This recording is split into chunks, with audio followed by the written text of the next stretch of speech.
Zarqawi eventually began to solicit pledges of support, bayat, a loyalty oath, from Anbar tribal leaders and elders.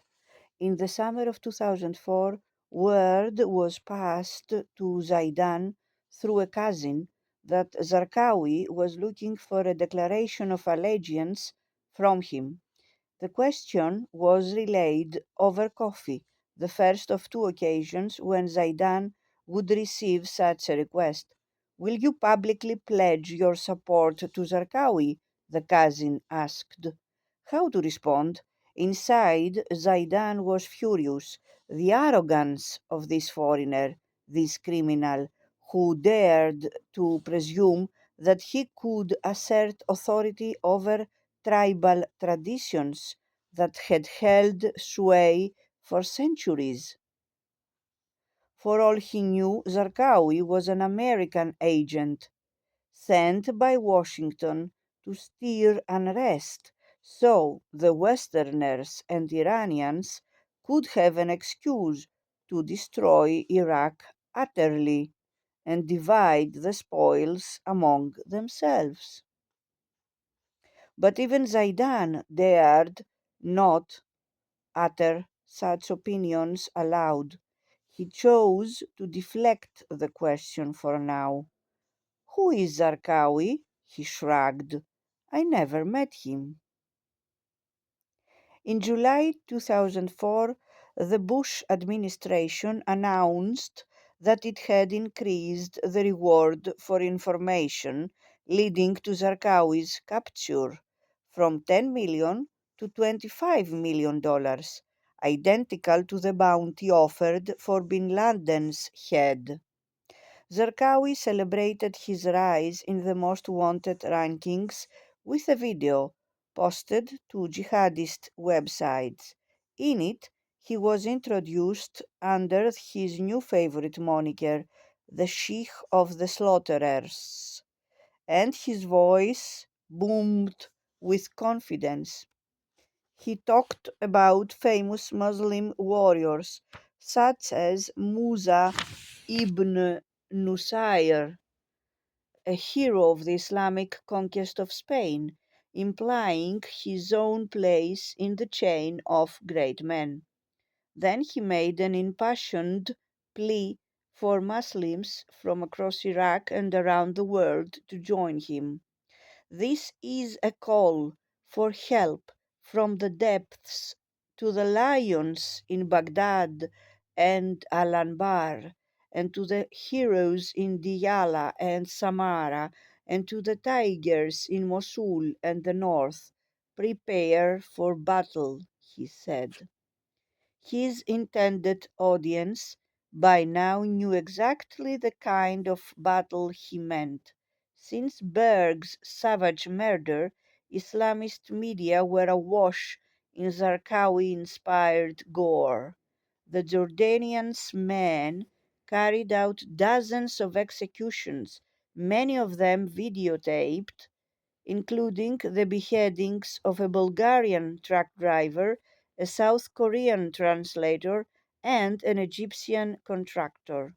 Scores of others would follow, including Americans, Britons, Japanese, Austrians, and Italians.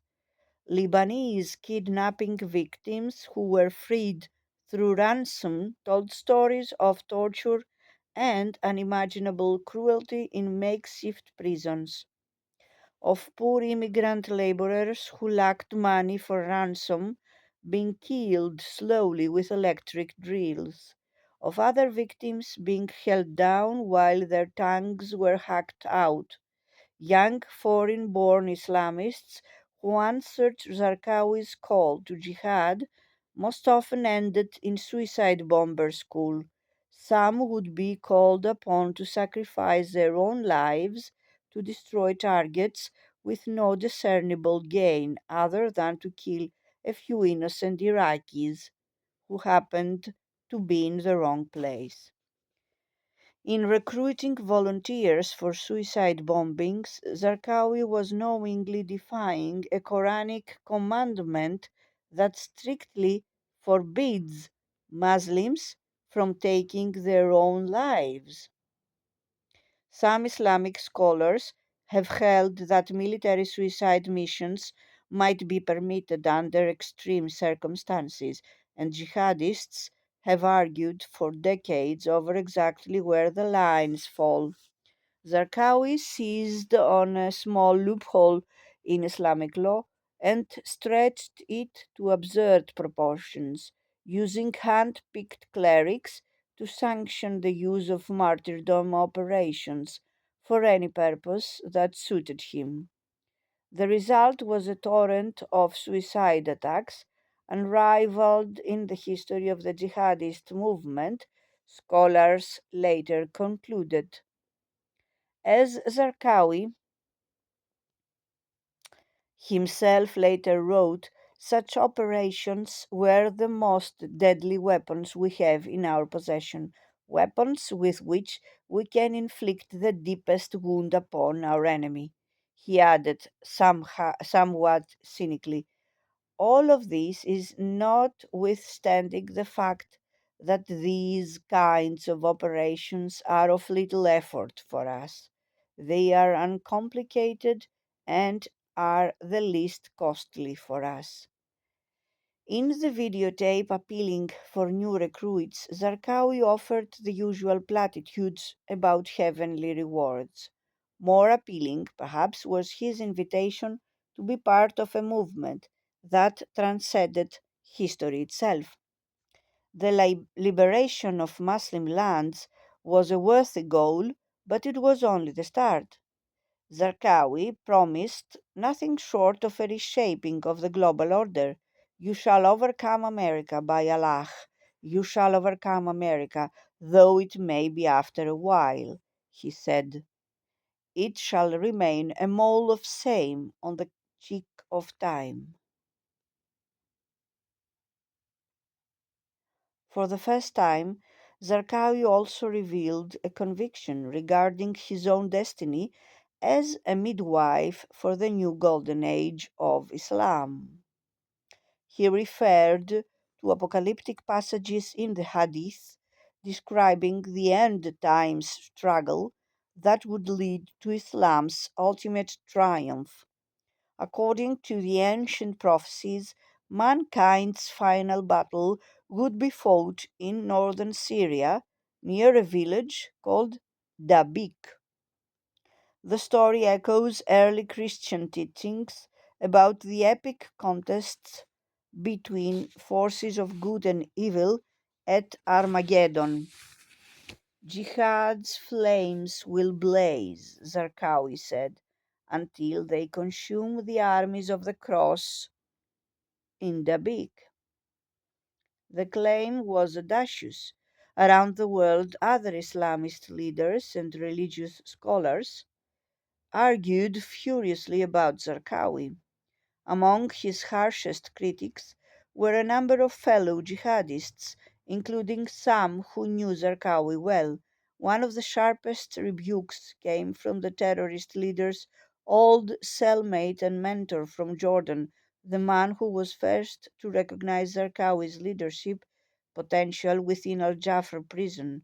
Abu Muhammad al Maqdisi had been in and out of detention during the years when Zarqawi was away, and the differences that emerged between the friends during their last weeks in jail had widened in the years since.